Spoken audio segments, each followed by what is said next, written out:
देवी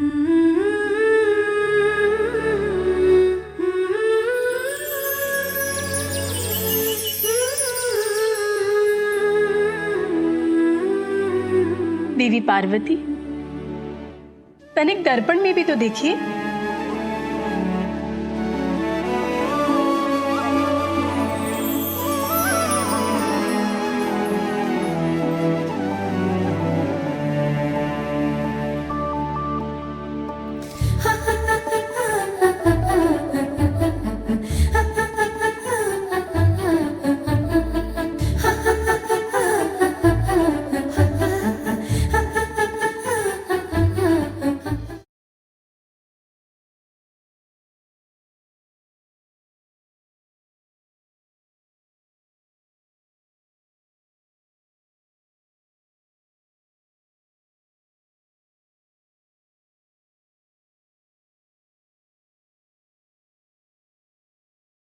महादेव, आप मेरे जमाता बनेंगे।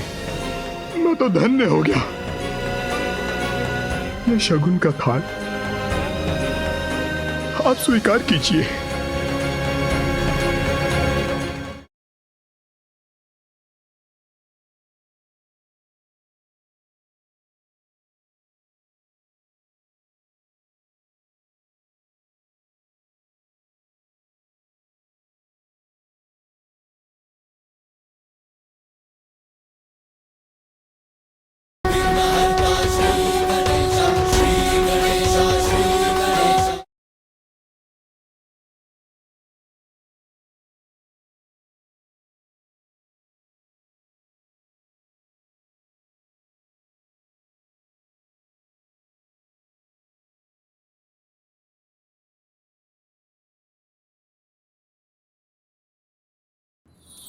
अब तो मैं पूर्णतः सज्जित हूं, किंतु महादेव।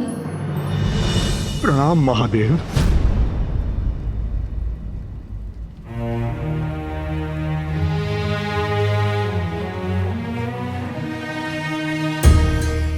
महादेव, आप मेरे जमाता बनेंगे। मैं तो धन्य हो गया।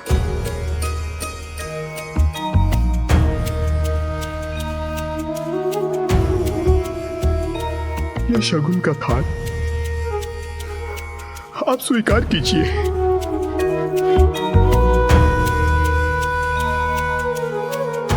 मैं तो बहुत साधारण सा ऋषि हूं प्रभु। मेरा जो कुछ भी है वो सब मेरी पुत्री का है।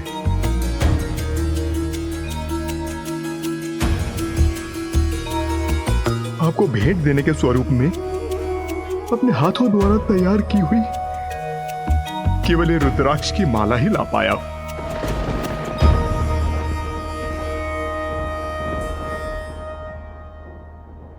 शीघ्रता कीजिए, पुष्प दीजिए मुझे। बहुत सुंदर रंगोली बनाएंगे हम। महादेव और देवी पार्वती का विवाह है, तो रंगोली भी अनुपम होगी। रसोई में सारा कार्य हो गया है, भोजन की तैयारी कीजिए। शीघ्र से शीघ्र हमें सारी व्यवस्था करनी है। हमारी व्यवस्था में कोई कमी नहीं होनी चाहिए। शीघ्रता से आप सभी समस्त कार्य पूर्ण करें।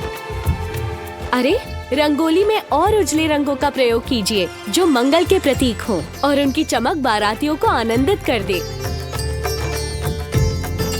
अरे नहीं नहीं, ये तोरण और नीचे होना चाहिए, तभी तो सभी की दृष्टि जाएगी इन पर। दीपक और चाहिए हमें।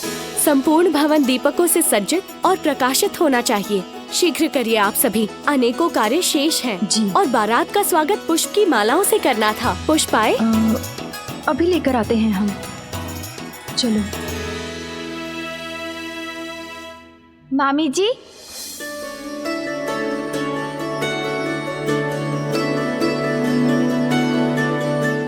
अति उत्तम। ऋषिवर कैलाश से वापस आ गए।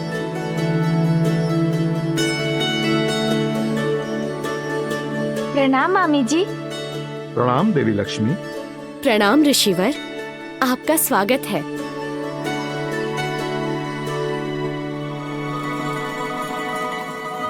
यहाँ सभी कितने उल्लासित, आनंदित दिख रहे हैं। मामी जी, यहाँ तो सभी बड़े उत्साह से विवाह की तैयारियों में व्यस्त हैं। किंतु पुत्र, प्रत्येक कार्य में कितना समय लग रहा है। रसोई में देवी सरस्वती और विवाह मंडप देव शिल्पी विश्वकर्मा कर रहे हैं, इसीलिए मैं थोड़ी निश्चिंत हूँ। किंतु ये शेष कार्य कैसे पूर्ण हो सकेगा? आप मुझे अनुमति दीजिए देवी लक्ष्मी, मैं कन्या का पिता हूं, मैं भी आपकी सहायता कर सकता हूं। वैसे मेरी पुत्री कहीं दिखाई नहीं दे रही। देवी पार्वती अपने कक्ष में है और बड़ी ही उत्सुकता से आपकी प्रतीक्षा कर रही हैं। देवी शची, अब तक तो पिताश्री स्वामी को शगुन की थाल प्रस्तुत कर चुके होंगे ना? पुत्री,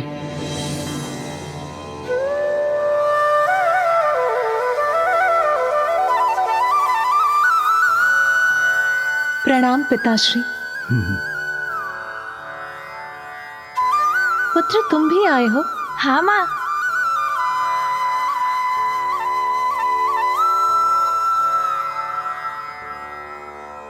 क्या हुआ? आप दोनों एक दूसरे को ऐसे क्यों देख रहे हैं? कोई चिंता की बात है क्या? पुत्री,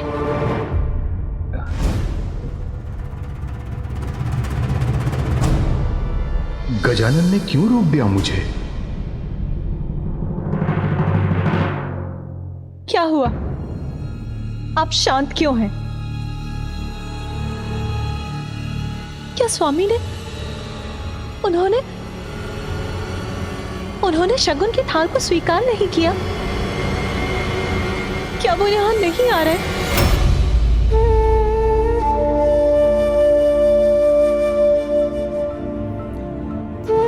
अब मैं क्या बताऊं माँ, आप तो पिताश्री को जानती है ना माँ?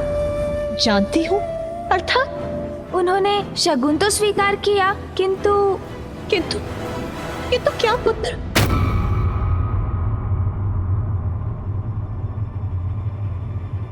अब उनके हट का कोई समाधान ही कहाँ है माँ? जो निर्णय ले लेते हैं उसी पे अडिग रहते हैं। मामा जी, फूफा जी, भैया सभी ने कितने प्रयत्न किए किंतु विफल हो गए। फिर मुझे ही हस्तक्षेप करना पड़ा। पुत्र, पहेलियां मत बुझाओ, स्पष्ट कहो क्या हुआ है। माँ, बात ये है कि मुझे ये आपको बताते हुए अत्यधिक हिचक हो रही है कि किंतु क्या पुत्र?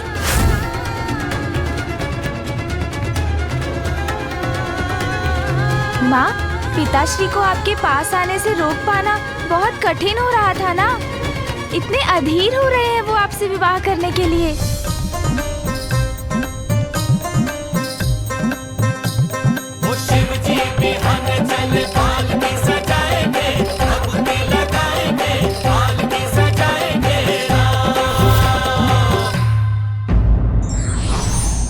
मांगलिक कार्य पूर्ण विधि और विधान के साथ हो तभी उनके मंगल परिणाम प्राप्त होते हैं। चलिए महादेव, बारात लेकर ही आते हैं।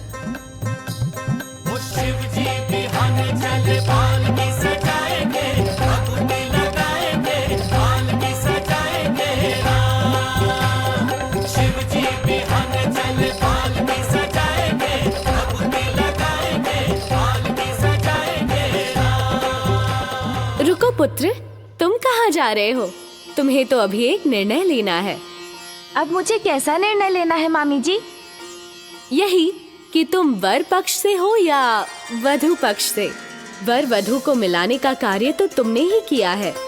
तुम तो दोनों ओर से ही आमंत्रित हो। किंतु मामी जी, माँ की ओर से तो आप सभी देवियां रहेंगी, तो गणेश यहाँ क्या करेगा? चलो गणेश, हम पिताश्री के साथ बाराती बनकर आएंगे।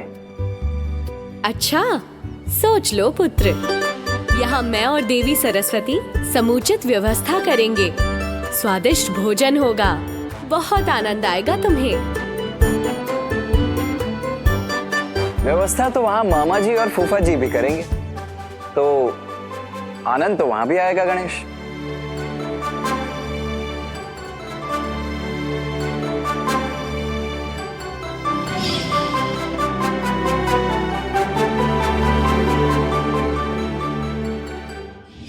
मैं यहाँ माँ के साथ रहूंगा तो भांति भांति के स्वादिष्ट व्यंजन तो अवश्य होंगे।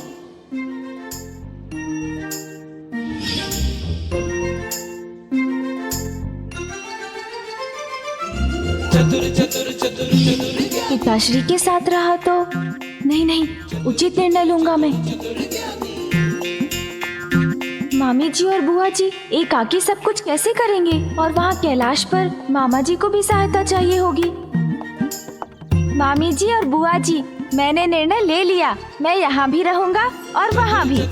यहाँ भांति भांति के स्वादिष्ट पकवानों को खाकर उनकी ऊर्जा लूंगा और वहाँ उस ऊर्जा से पिताश्री की सहायता करूँगा।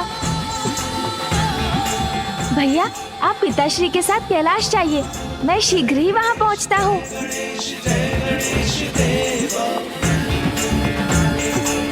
माँ, पिताश्री को आपके पास आने से रोक पाना बहुत कठिन हो रहा था ना। इतने अधीर हो रहे हैं वो आपसे विवाह करने के लिए।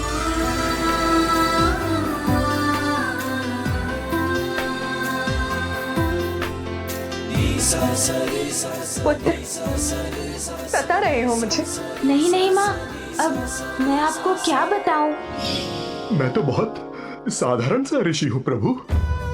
मेरे जो कुछ भी है वो सब मेरी पुत्री का है। आपको भेंट देने के स्वरूप में अपने हाथों द्वारा तैयार की हुई केवल ये रुद्राक्ष की माला ही ला पाया हूँ। ऋषिवर, आपने तो मुझे अपनी असाधारण और अमूल्य निधि भेंट करने वाले हैं। आपकी पुत्री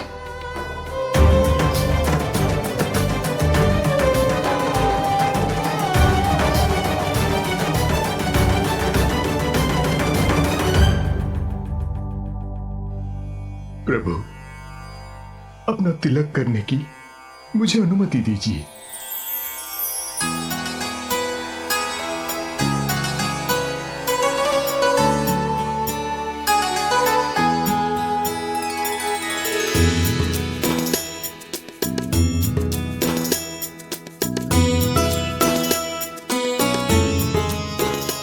मैं आपको बारात लाने का निमंत्रण देता हूं प्रभु। विधि विधान के अनुसार हमें ऋषि कात्यायन से निमंत्रण भी प्राप्त हो चुका है। तिलक भी लग चुका है। अब हमें प्रस्थान करना चाहिए। पिताश्री रुकिए, इतनी शीघ्रता भी क्या है पिताश्री? क्या हुआ पुत्र? पिताश्री, आपके श्वशुर इतने स्नेह से रुद्राक्ष की माला लेकर आए हैं, उसे तो धारण कीजिए। अवश्य।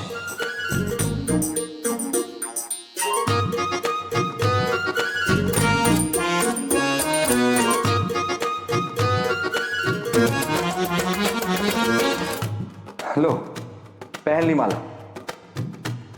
पिताश्री, अब क्या हुआ पुत्र? अब क्या शेष रह गया? नहीं पिताश्री, मुझे भय था कि कहीं अपनी शीघ्रता में आप हमें ना भूल जाएं। हम भी साथ चलेंगे ना?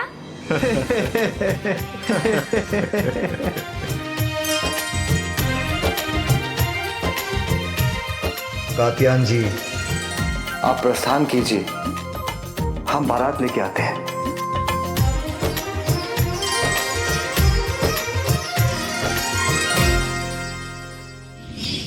मैं कृतार्थ हुआ माँ। आपके और महादेव के पुनर्विवाह का भाग बनकर मैं धन्य हो गया माँ, धन्य हो गया मैं। माँ, अब शीघ्र ही पिताश्री बारात लेकर यहाँ पहुँचेंगे। आप पूर्ण रूप से तैयार हो जाइए।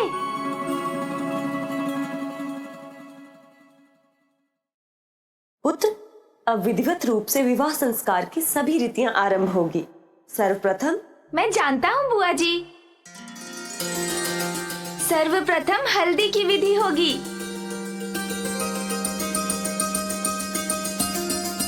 और जिसके लिए मैं वर पक्ष की ओर से हल्दी भी लेकर आया हूँ।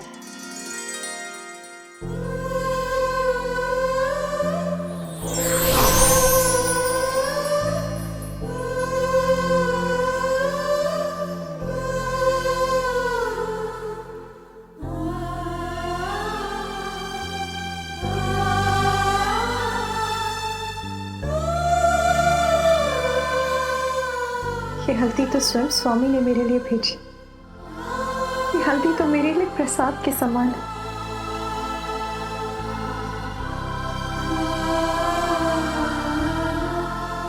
पुत्र, ये हल्दी तुम मेरे लिए लेकर आए, इसीलिए सर्वप्रथम तुम ही मुझे हल्दी लगाओगे। हाँ माँ, सब कुछ उचित प्रकार से हो रहा है। मुझे प्रसन्नता है कि इस